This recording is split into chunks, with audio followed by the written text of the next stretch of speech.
Hello guys, back to my YouTube channel. আজকে আমরা মুরগির মাংস দিয়ে ভর্তা তৈরি করব। চলুন, প্রথমে আমরা লবণ, ময় মশলা দিয়ে নিয়েছি এবং হলুদের গুঁড়া, তারপরে দেব মরিচের গুঁড়া দিয়ে সুন্দরভাবে এগুলো মিক্স করব আমরা।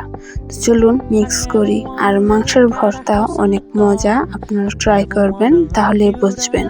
তো কড়াইটা তাতার পর আমরা সরিষা তেল দিয়ে দিচ্ছি, তার মধ্যে মাংসটা দিয়ে দিয়েছি এবং মাছলদানির সাহায্যে নেড়ে নিয়েছি এবং পানি দিয়ে দিচ্ছি। এখন আমরা মাংসটাতে সুন্দরভাবে পানি দিয়ে অনেকক্ষণ অপেক্ষা করব, যেমন 10 মিনিট অপেক্ষা করার পর আমাদের মাংস সিদ্ধ হয়ে গেছে। এখানে শুকনো মরিচ, রসুন, লেবু, পেঁয়াজ কুচি, ধনিয়া পাতা কুচি আছে।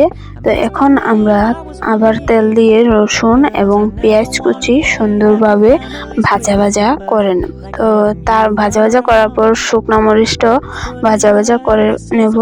পেঁয়াজ কুচি ভাজা, রসুন ভাজা, শুকনো মরিচ ভাজা, লবণ দিয়ে ভালোভাবে করে নেব, পিষে নেব এবং মাংসটাকেও ভালোভাবে এভাবে মেখে নেব। তারপর ধনিয়া পাতা কুচি এবং কাঁচা হালকা পেঁয়াজ কুচি দিয়ে দেব। তার সাথে একটু সরিষা তেল দিয়ে সামান্য পরিমাণে লেবু চিপড়িয়ে একটু লেবুর রসটা দিয়ে সুন্দরভাবে আমরা মেখে নেব। অলরেডি আমাদের ভর্তা তৈরি হয়ে গেছে। তো কার কার ভালো লেগেছে অবশ্যই লাইক, কমেন্ট, সাবস্ক্রাইব করবেন।